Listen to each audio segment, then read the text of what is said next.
Welcome to Gold Bank Insider. Glad to be here. We are looking squarely at Newmont today. Yeah, the latest earnings report is out. Right, and if you just glance at the top line, it looks like a pretty big party. But if you open the hood, the engine is making a slightly different sound. It is. We have a profit beat, quite a healthy one, actually.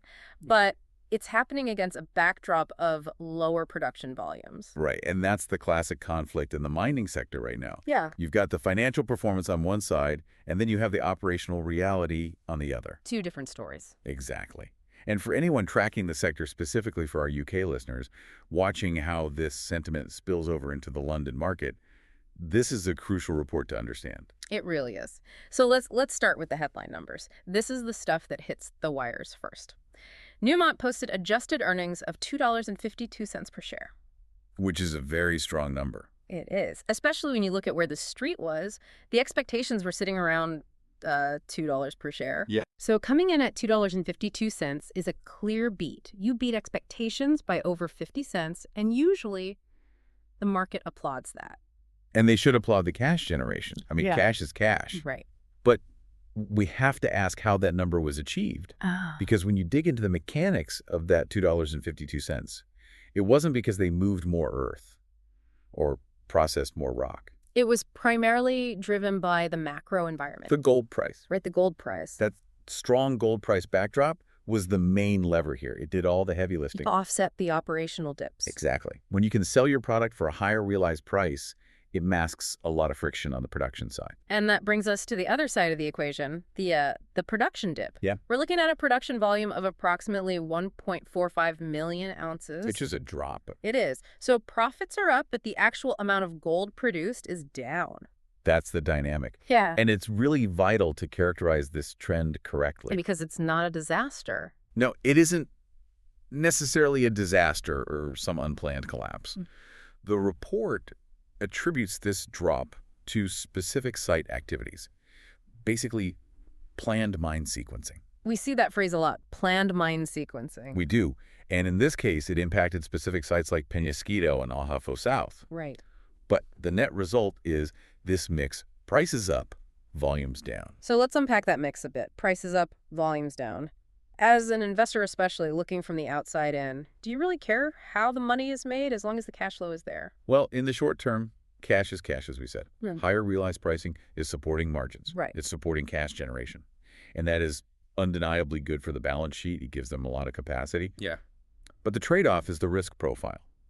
While the cash flow is strong right now, the lower production number keeps investor retention totally fixed on delivery risk. Because eventually you actually have to dig up the gold. You do. You can't rely solely on price appreciation forever. Right. If the price flattens and your volumes remain suppressed, that margin squeeze happens very quickly. Yeah, the math turns against you. Fast.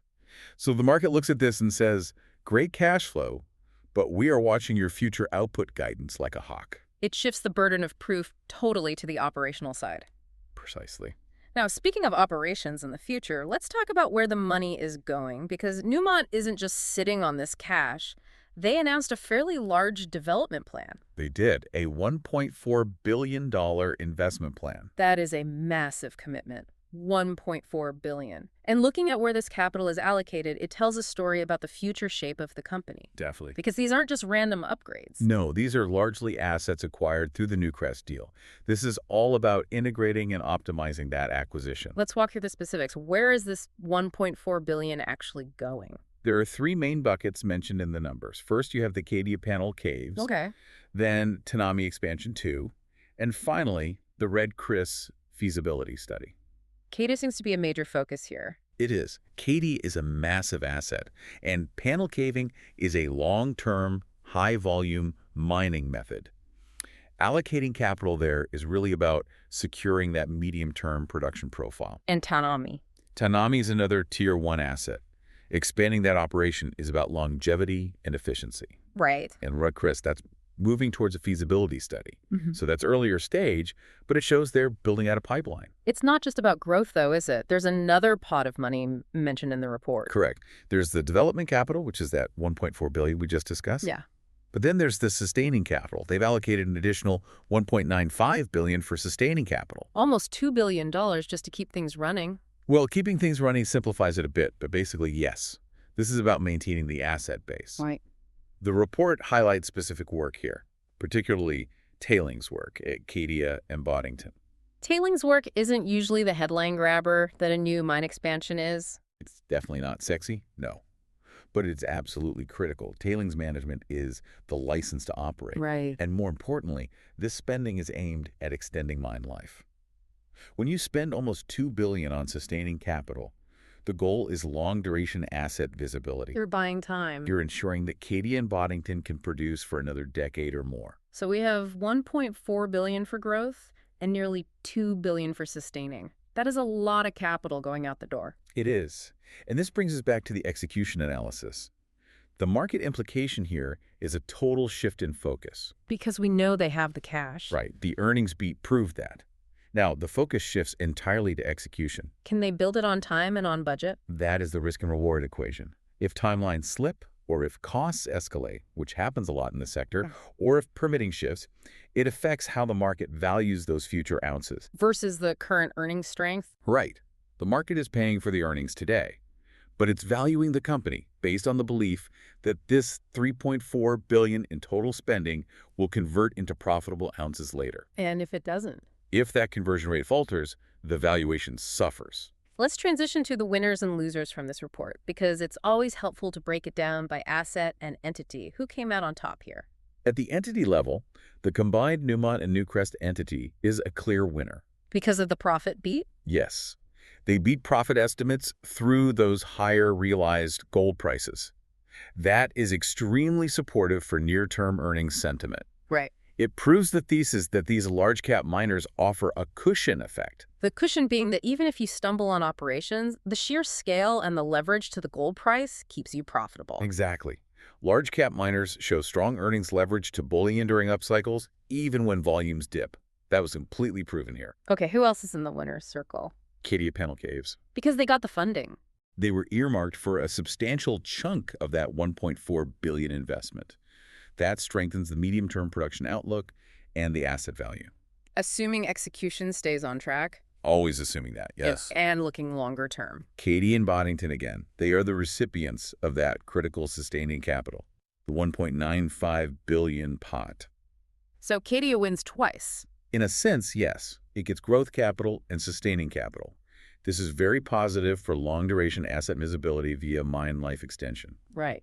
If you're a stakeholder in Cadia or Boddington, this report basically confirms your longevity. Okay, that's the good news. Let's look at the other side. Who are the operational losers in this quarter? We have to look at where the production drop came from. The report specifically points to Peñasquito, Ahafo South, and Yanacocha. These were the drags on the volume. They were the main contributing factors to the quarter's production drop. The report mentions planned mine sequencing as the cause. Does that let them off the hook? It explains it, but it doesn't change the financial reality. The cause was planned mine sequencing, which means they were mining lower-grade areas or moving waste. Right. But the impact is real. It weighs on near-term volume momentum. Even if it's planned, it's still less gold coming out of the ground right now. There was another name mentioned in the lower output category, Brucejack. Yes, Brucejack. This is a newer part of the portfolio. The report notes lower output here as well. Is that also sequencing? The implication here is slightly different. It raises questions about ramp-up consistency. Oh, I see. Yeah, when you have a newer asset delivering lower output, it increases investor focus on integration execution. Because the market wants to see that acquisition performing seamlessly. Exactly. A dip here just adds a bit of scrutiny. So we have a clear divide. The financial entity is winning, the long-term assets are getting fed, but the current operational sites are dealing with sequencing and ramp-up drags. That is the exact snapshot. Bringing this all back to you, the listeners specifically, the UK investors, why does a London-based portfolio manager care so much about Newmont's earnings? It's about sentiment transfer. Newmont is the proxy for the sector. Right. For UK portfolios, these results influence sentiment toward precious metals, equities in general, and funds that hold major gold producers. If Newmont sneezes, the sector catches a cold. Or, in this case, if Newmont shows that cash flow is robust, despite operational issues, It reinforces confidence. Got it. It shows that the balance sheet capacity to fund growth is actually there. So for a UK investor holding, say, a diversified mining fund or other gold equities, this report is a net positive. It reinforces the cash flow thesis. It shows that the universal challenge. Converting that cash into consistent ounces. Exactly. It seems like we are in a sort of dual reality moment. We are. The gold price backdrop is powerful. It's masking a lot of friction. But the market will ultimately judge the story on the production trajectory. The cash is great, but you need the gold. You need the conversion. Yeah. The crucial metric moving forward isn't just the earnings per share next quarter. Right. It's how effectively that development spending, that $1.4 billion and that $1.95 billion, converts into future output. Yeah. That is the execution story. That's the watch item. That's the key. So we've covered the main points, but I really want to circle back on something you said earlier. Sure. You mentioned panel caves at Cadia. Like, it was just a line item on a receipt. Like, oh, we picked up some milk, some eggs, and some panel caves. It does sound a bit like that, doesn't it? It does, and I feel like we breezed past it. For the listeners who aren't geologists or mining engineers, can we break that down? Because they're spending hundreds of millions of dollars on this. What exactly is a panel caves? Is it just a really big hole? It is definitely not just a big hole. Yeah. It is actually one of the most sophisticated and, frankly, cost-effective ways to mine large, low-grade deposits. Think of it this way. Traditional underground mining often involves drilling and blasting specifically where the gold is, effectively chasing the veins. Right. It's surgical, but it's expensive. Okay, so that's the scalpel approach. Correct. Panel caving is more like gravity-assisted bulk harvesting. Gravity assisted. Yeah. Imagine you have a massive body of ore rock that has gold and copper in it, but it's very deep underground. Instead of digging it all out from the top down, you go underneath it. Wait, you go under the ore body? Yes. You tunnel completely underneath the block of ore you want to mine. Yeah. Then you blast out the supports. We call it the undercut. You're essentially removing the foundation that the rock is sitting on. That sounds dangerous. You're removing the foundation of a mountain. Controlled danger. Once you remove that support, gravity takes over. The rock above fractures and crumbles under its own weight. Ah, I see. It caves in on itself. And because you've built funnels, we call them drawbells underneath, that broken rock just flows down into your tunnels where you can scoop it up. So you aren't drilling and blasting every single ton of rock. No. You let the earth do the breaking for you. That's why the operating costs are so low once it's actually running. Gravity is free. But the setup must be. The setup is massive. That's why we see this massive capital allocation in the earnings report. You have to build that entire underground infrastructure, the tunnels, the drawbells, the crushers, before you get a single ounce of metal out. Wow. It's a huge upfront bet. So when Newmont says they're investing heavily in Cadia Panel Caves, they're essentially building a factory floor underground to catch falling gold. That is a brilliant way to visualize it. And it's crucial for Cadia because Cadia is a high-volume, low-grade operation. They need to move massive amounts of rock cheaply to make any profit. Right. Panel caving is really the only way to do that efficiently at depth. And this connects to the winners section we talked about. Cadia getting this money means Newmont is totally committed to this method for the long haul. Exactly. It validates the asset. You don't build a panel cave for a project you're lukewarm about. It is a 10, 20-year commitment. Now let's pivot to the other technical term that stuck out to me, sustaining capital. Okay. We saw that big number, $1.95 billion, and you mentioned tailings.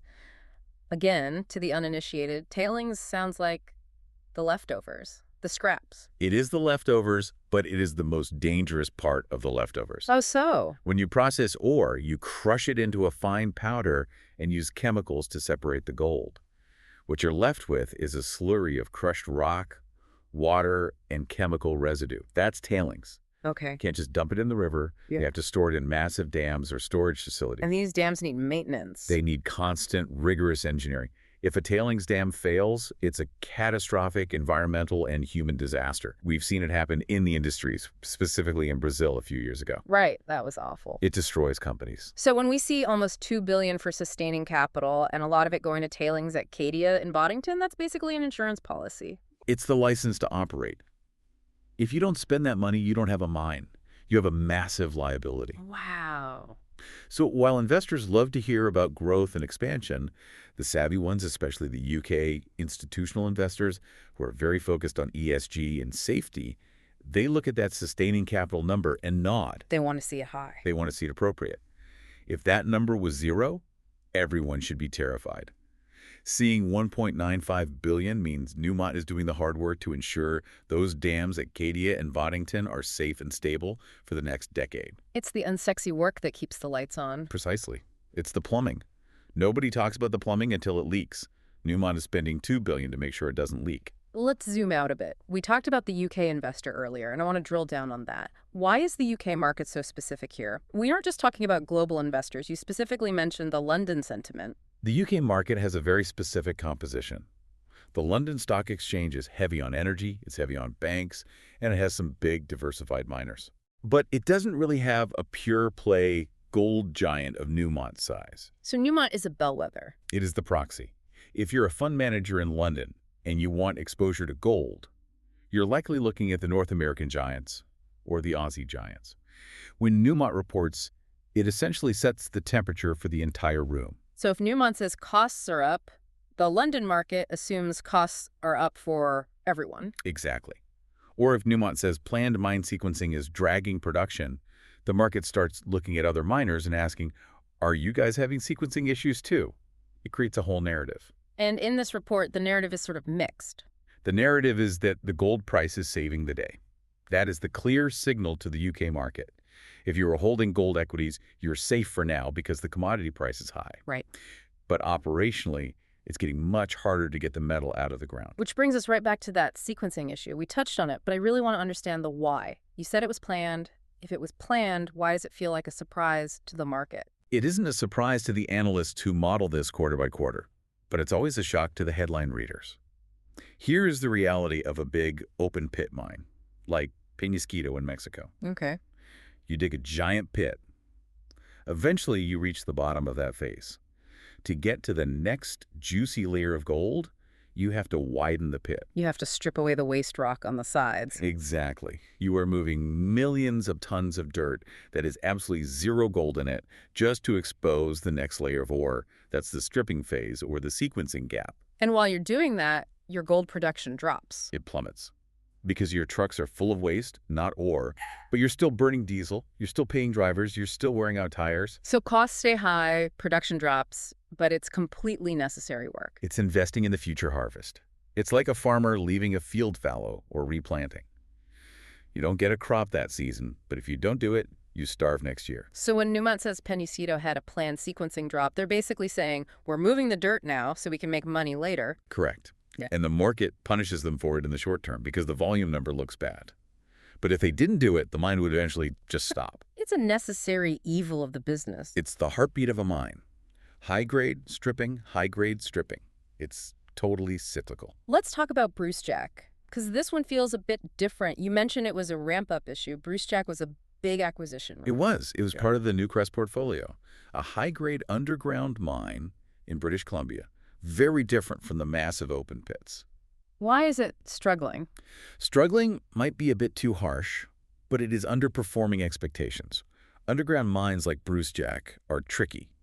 The gold isn't spread out evenly like butter on toast. Right. It's in nuggets and veins. It's nuggety. So you can miss. You can miss. You can drill and think you have a great stope, and then you mine it, and the grade just isn't there.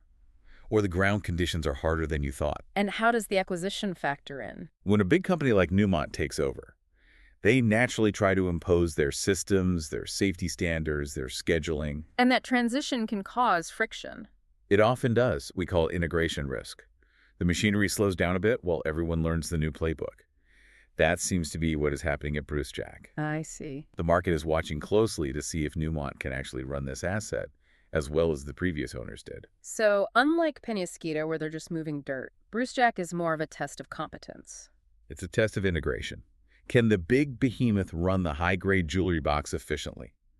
The jury is still out on this quarter. That is a crucial distinction. One is geology, one is management. Exactly.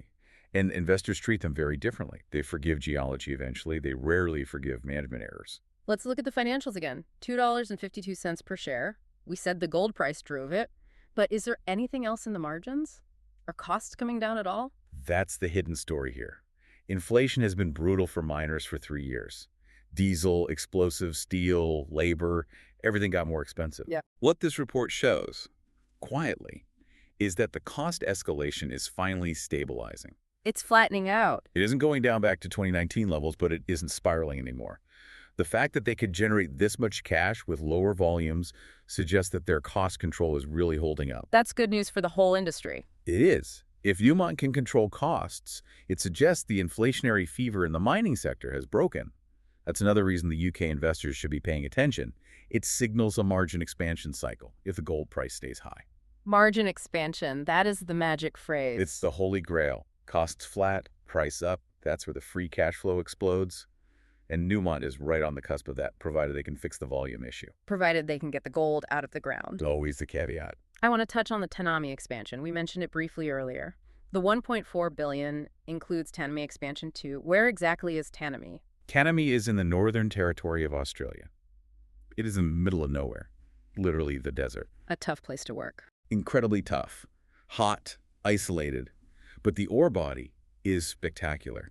It's deep and it's rich. The expansion is about sinking a shaft deeper to get to the ore body more efficiently.